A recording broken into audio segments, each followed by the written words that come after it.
Hai, apa kabar semuanya saudara? Saya berdoa atas kasih Kristus saudara baik-baik saja.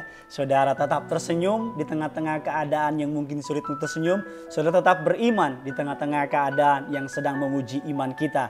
Karena Tuhan Yesus itu baik. Katakan amin saudara. Selamat datang dalam segmen Kerinduanku. Saya bersama dengan tim membuat segmen ini dengan tujuan agar setiap kali saudara membuka mata di pagi hari, saudara kembali kepada Tuhan, mencari firman Tuhan, mengutamakan Tuhan, agar sepanjang hari apa yang saudara lakukan menjadi hari yang produktif, hari yang penuh dengan berkat, hari yang penuh dengan mukjizat. Kita akan masuk dalam pembahasan firman Tuhan. Hari ini kita akan membahas dengan tema yang menarik, suara siapa yang kita dengar.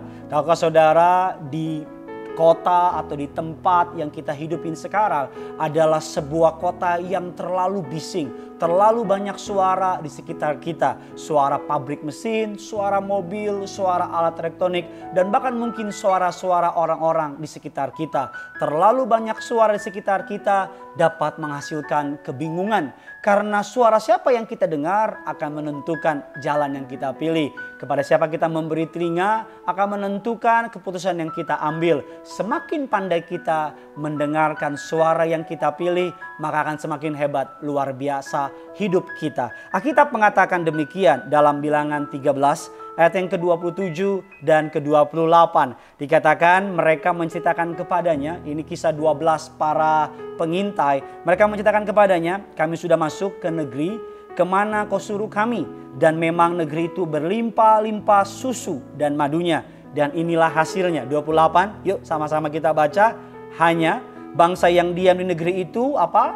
Kuat-kuat, dan kota-kotanya berkubu sangat besar, dan juga keturunan enak telah kami lihat di sana. Alkitab mengatakan Allah menjanjikan tanah yang berlimpah susu dan madunya.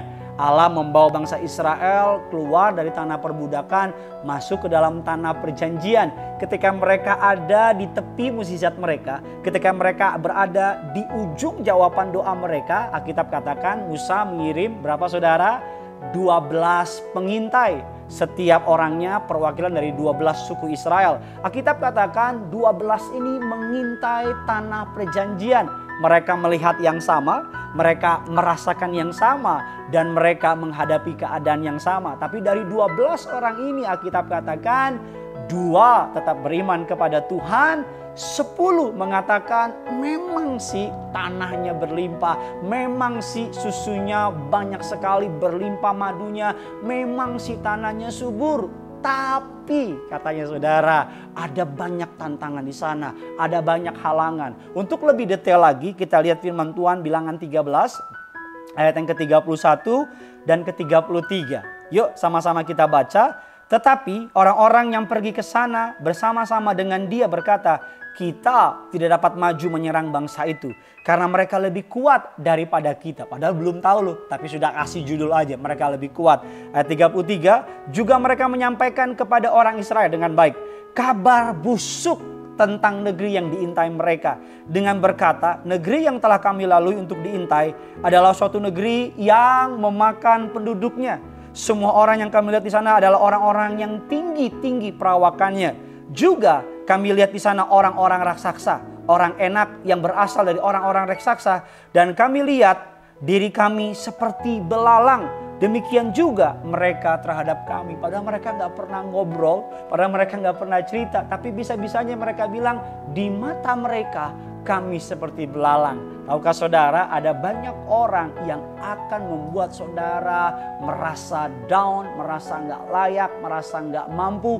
Padahal saudara sudah dekat lagi kepada janji Tuhan. Padahal sudah ada di ujung mukjizat Tuhan. Tapi iblis hendak menyebarkan ketakutan. Iblis menaruh telinga dengan kalimat, engkau gak bisa, engkau gak mampu, engkau gak diberkati karena orang tuamu gak benar, engkau akan mengalami keturunan dan sebagainya dan sebagainya. Tapi 2 pengintai ini memberikan kabar baik yang menarik. Bilangan 13 ayat yang ke-30 mengatakan demikian. Kemudian Kaleb mencoba menenteramkan hati bangsa itu. Di hadapan Musa katanya, dengar baik, tidak, kita akan maju dan menduduki negeri itu. Sebab kita pasti akan mengalahkannya. Mungkin hari ini saudara Tuhan sudah kasih mimpi. Mungkin hari ini saudara punya mimpi. Atau mungkin hari ini saudara punya rencana yang saudara ingin kerjakan. Dan saya percaya saudara sudah doakan, artinya Tuhan sudah berkenan. Tapi ada banyak orang yang berkata nggak mungkin, nggak bisa, nggak mampu dan sebagainya. Hari ini puji Tuhan saudara dengar kerinduanku. Puji Tuhan saudara nonton YouTube channel ini.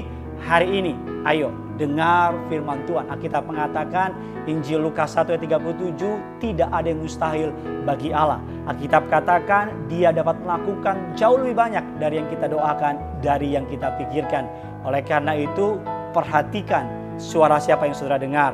Perhatikan kepada siapa kita mendekat, kepada siapa orang-orang di sekitar kita. Karena saya percaya suara yang kita dengar menentukan jalan yang kita pilih. Sebagai hamba Tuhan, pesan saya, dengarkan suara-suara yang membangkitkan iman, dengarkan firman Tuhan, isi dengan firman Tuhan. Maka saya percaya ketika kita isi dengan firman Tuhan, ketika ada masalah, ada tantangan, kita tidak akan pernah takut.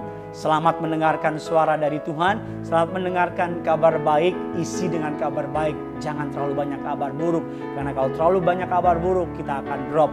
Terlalu banyak kabar baik akan memberkati kita luar biasa. Bagikan kabar baik ini kepada semua teman-teman saudara. Bilang di WA saudara, katakan, gue punya kabar baik buat lo. Gue punya berkat buat lo. Gue punya sukacita buat lo. Dan jangan lupa bagikan kabar baik ini sebanyak mungkin. Karena saya percaya sama seperti saudara diberkati, mereka juga semua yang mendengar pasti diberkati. Kabar baik terakhir yang saya bagikan sama saudara, yang punya surga, crazy in love with you. Bye-bye.